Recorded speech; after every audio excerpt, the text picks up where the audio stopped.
Welcome back. Make sure to like and subscribe. We are back. Okay, Robert is All right, wrapping so up a storm here. So. I think that that's a great. We were just discussing a topic that I think is extremely important. Go ahead. So the product and the topic that we were talking about is investing in your business. Now, so a lot of people have a lot of different opinions on this. Now, here is my opinion, and you can agree or disagree. My opinion is, in the short term, you want to, what I call break even. What does that mean? So let's say for the sake of argument, you're going to spend $1,000 a month. YouTube, Twitter, Facebook, whatever the ads are, products, services. If you're making $1,000 a month, you're at, of course you can't make a living off that, but you're at least breaking even. Sure. So my opinion, in the short term, Yes. we talked about the bagel shop, the flower shop, whatever the business is, whatever your passion is, if you can at least, once you get, because your first 3 months, 6 months, 9 months, maybe a year or longer, you're going to be losing money. Yes. $500, $1,000, $1,200, in some cases $2,000, $3,000, $4,000 a month, which is painful because you're obviously working 70 hours a week, not to lose $3,000, $4,000. You want to Sure. make $3,000, $4,000. Absolutely. So talk about that, Robert. I think that's a very interesting aspect that you consider that most people who get into business, they don't consider, because who wants to be in the red, right? You want to be making money, you want to be able to pay for things, you want to be able to reap the rewards and maybe treat yourself to go on vacation after you've been working so hard for 6 months or a year, right? But the reality is, especially when you start off in a business, is that break-even point, that to me shows a sign of success. And the reason why I say Let's try not to laugh. Let's try not to reason. Let's why try I to keep say the that focus. is because most people will consider not making any money as it's not being successful. Keep going, Robert. I don't know why I think that's so funny. By the way, this is a really serious topic we're talking about, okay? Because we're talking about potentially losing thousands of dollars. But let me just say this. Let me add a little context to this. I was told this years ago by a sales manager, okay, in software, and I tend to be optimistic. Okay, I tend to be okay. We can get this thing figured out, whatever the thing is, with chicken wire and duct tape. Okay, with nothing. I can just take 2 paper clips. I can close the sale. I can make this happen. That's just my mentality. My mentality is, I'm always going to move forward, always. But I would say, he'd say, okay, well, how much are you going to bring in a revenue? Oh, I'm going to bring in 100 grand. I'm going to bring in 200 grand. Preston, the most that people do in a year here is 300 grand. There's no way you're going to bring in 200 or 300 grand in 1 month. So one of the things he did, he sat me down. He goes, here's what I want. I want you to tell me the best case, worst case, and the middle case or average scenario. What does that mean? Let's go back to the bagel shop. Okay, let's be conservative. If things are fantastic, we're going to sell $2,000 a month in bagels.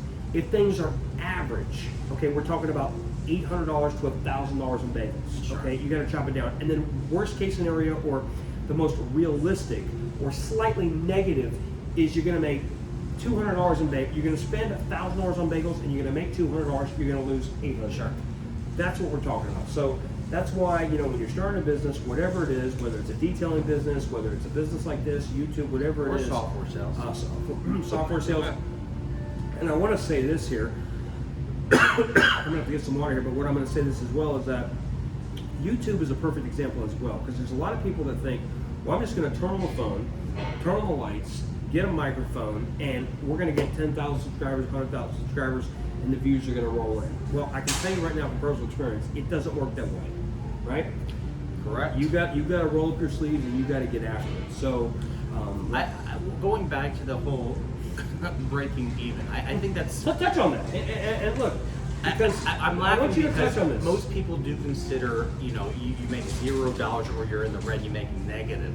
You actually owe more. You didn't make anything. You spend more than you made. And that doesn't mean that that's not successful.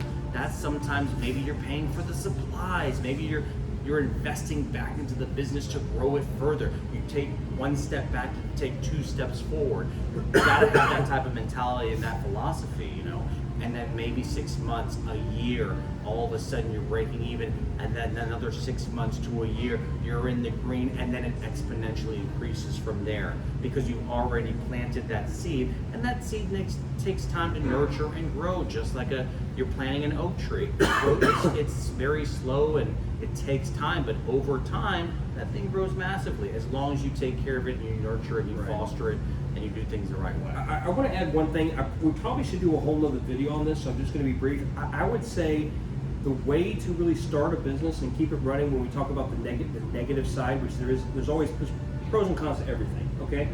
No matter what it is. I mean, so just keep that in mind. But it's really about your pain tolerance. Sure. The key is your pain tolerance. Well, what does that mean? If you say to yourself, okay, I've saved up $10,000 for my business, and I'm going to invest $2,000, $3,000, $4,000 in the equipment, in the product within the first month or 2 or 3, you're budgeted for that $10,000. Right.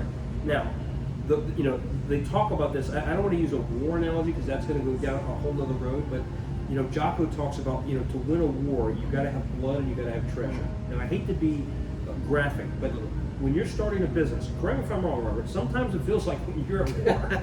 I mean, your customers are take forever to pay. It feels like a bloodbath out there. It feels like a bloodbath. You getting employees to stay. I mean, Sure. just tonight, we talked about Bar Taco. We learned a lot about, I like to ask a lot of questions, and that's really what you learn. Sure.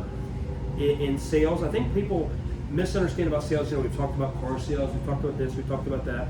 It's not about using these special Tony Robbins powers and being in the right state and hitting your chest and the bear and this and swinging for the...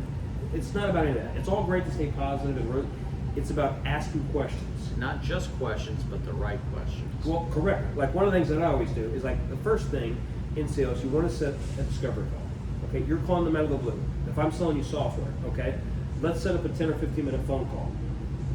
Tell me about your current business. Do you need this software? Would that benefit you? No. I don't have a computer, don't know how to read, don't know how to write. Why are you calling me? Okay, that's a horrible. The guy says, Might have yes, been a good lead. I've got 40 grand burning a hole in my pocket. I'm so glad I can't wait to sit there for an hour-long demo.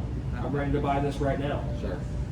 Obviously, that's a great call. Now, obviously, that's not all that easy, but the point is, Well, that's a laid out. there's what everyone talks about passion would be a business owner.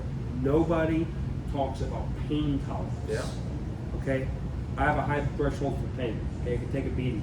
So the point is, Noted. the point is I always plow through. I talked about before, the guy that I work with made over 300 phone calls a day. It was literally like the Wolf of Wall Street. It was insane, right? So what he said, and I think that I'll touch on this as well, pain tolerance, but also risk tolerance. Yes. So how much you are willing, on a calculated risk, to gamble to be able to be successful, okay? So are you willing to put all your eggs in one basket or distribute them evenly? It just depends, right? Right. I don't know why that's funny, but the last thing I'll say, this video is going long here, but the interesting part is about the pain tolerance, but typically the reason why most business owners are risk takers. By nature, they are risk takers, okay? I remember hearing Mark Cuban talk about, he knew he wanted to start his own business when he got fired multiple times. Many times, great salespeople, great entrepreneurs, they're great at selling. They think outside the box. I live outside the box. It's like most people, like tonight, for example, to keep going back to Bar Taco, they have a whole unique thing. I mean, it's not unique from the barcode. They don't have physical menus. I know a lot of people are going that for COVID. I don't want to go down that road. It's got very little to do with that. But in the last 5-6 months, they've changed their whole model because the problem they had. Now, this is what I find interesting, and I do see a lot of other companies adapting this, specifically restaurants. They get 18% gratuity on each transaction. And now you're like, and that doesn't just go to the waiter or waitress. That goes to the back of the house, to Correct. the cooks, to the chefs. Correct. Because typically, in many places, they are not getting Correct. the tips, the $200, $300 a night. They're getting their set hourly wage. That's what I found fascinating about that. They have a unique business model. They bring the food out quickly. It's a little cold for me. It's less. I don't like the coldness of it. I'm not saying that in a bad way. I'm saying it in just they were friendly and they were polite. What I'm saying is, it took us a little while to get warmed up to their system and so on and so forth. It does make it more fair, I think. It's more fair to everyone, which I think is good, but it's unique because your typical waitress, your server, she's bouncing around to different tables, really 10 tables, 20 tables, making sure they have their water, their drinks, their food, and so forth. It was interesting. It was in the end it was positive, but it was in the beginning it's odd. Like your first time to do there is a little unconventional. It takes a little bit of getting used to, but the second time you go back, should be a breeze. So like and subscribe to the channel. Like and Thanks subscribe. again.